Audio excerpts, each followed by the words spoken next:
Hello friends, तो कैसे हैं आप लोग। आई होप आप लोग खुश होंगे, स्वस्थ होंगे और पढ़ाई पर ध्यान देते होंगे। फ्रेंड्स, आइए आज हम लोग विषाणु, जिसे इंग्लिश में वायरस कहते हैं, उसके बारे में जानकारी प्राप्त करेंगे। विषाणु की खोज रूस के वैज्ञानिक इवानो वेस्की ने सन 1892 में की थी। तंबाकू के मोज़ेक रोग की खोज करते समय विषाणु की खोज हुई थी। इनकी प्रकृति सजीव और निर्जीव दोनों प्रकार की होती है। इसी कारण इन्हें सजीव और निर्जीव की संयोजक कड़ी भी कहा जाता है। फ्रेंड्स, आइए अब हम इसके कुछ और लक्षण के बारे में जानते हैं। विषाणु के सजीव होने के कुछ प्रमुख लक्षण हैं कि ये कोसा के रूप में नहीं होते हैं। इनको क्रिस्टल बनाकर निर्जीव पदार्थ की भांति बोतलों में भरकर वर्षों तक रखा जा सकता है। अब हम सजीव जैसे कुछ लक्षण के बारे में जानेंगे कि यह किस प्रकार हमें पता चलता है कि यह सजीव है, क्योंकि इनके न्यूक्लिक अम्ल का द्विगुणन होता है। किसी जीवित कोशिका में पहुंचते ही ये सक्रिय हो जाते हैं और एंजाइमों का संश्लेषण करने लगते हैं। अब आइए इसके कुछ प्रमुख प्रकार के बारे में हम जानेंगे। पादप विषाणु, इसमें न्यूक्लिक अम्ल के RNA होते हैं।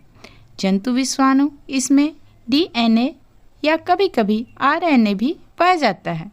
बैक्टीरियोफेज या जीवाणु भोजी ये केवल जीवाणुओं पर आश्रित रहते हैं।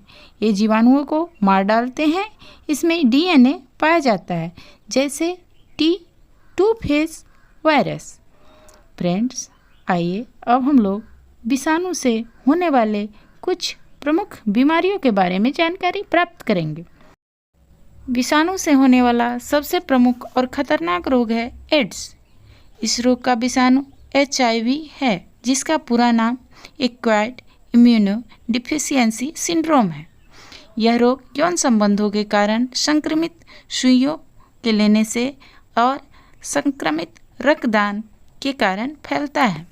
इस रोग से ग्रसित व्यक्ति में रोग प्रतिरोधक क्षमता कम हो जाती है और धीरे धीरे उनकी मृत्यु हो जाती है। फ्रेंड्स, विषाणु जनित दूसरे रोग के बारे में हम जानेंगे, वह है चेचक या स्मॉल पॉक्स। यह एक संक्रामक रोग है। इसका संक्रमण एक अति सूक्ष्म वेरियोला विषाणु के कारण होता है। इस रोग से ग्रसित रोगी के सारे शरीर में तेज दर्द होता है और लाल लाल दाने निकल आते हैं, जो बाद में फफोलों का रूप धारण कर लेते हैं। इसमें रोगी को काफ़ी परेशानी होती है। उन्हें खाना पीना कुछ भी अच्छा नहीं लगता है और बहुत ज़्यादा कमजोरी भी महसूस होती है। फ्रेंड्स, अगला जो विषाणु जनित रोग है वह है पोलियो। यह रोग पोलियो विषाणु के कारण होता है। इस रोग का प्रभाव केंद्रीय नाड़ी संस्थान पर पड़ता है। यह अधिकतर बच्चों में पाया जाने वाला रोग है। इससे बच्चों का हाथ, पैर आदि टेढ़े हो जाते हैं। आइए अब हम लोग अगले विषाणु जनित रोग के बारे में जानकारी प्राप्त करेंगे। यह है पीलिया या जॉन्डिस। यह रोग रोबेडो विषाणु के कारण होता है तथा यह एक यकृत रोग है, जिसमें रक्त में पित्तवर्णक अधिक मात्रा में हो जाता है। फ्रेंड्स, अगला जो विषाणु जनित बीमारी है वह है हाइड्रोफोबिया या रेबीज। यह रोग रैप्टो विषाणु के कारण होता है, जिसका संक्रमण केंद्रीय तंत्रिका तंत्र में होता है। इसका संक्रमण पागल कुत्ते, भेड़िए, लोमड़ी आदि के काटने से होता है। आइए अगले विषाणु जनित बीमारी के बारे में हम जानेंगे। यह है मेनिंजाइटिस। इस रोग में मस्तिष्क प्रभावित होता है। इसमें मस्तिष्क तथा मेरुरज्जु के ऊपर चढ़ी झिल्ली के नीचे रहने वाले द्रव सेरिब्रो स्पाइनल द्रव में संक्रमण हो जाता है और रोगी को हमेशा बुखार रहने लगता है। अगला जो विषाणु जनित रोग है वह है खसरा। इस रोग का कारक मोरबेलू विषाणु है।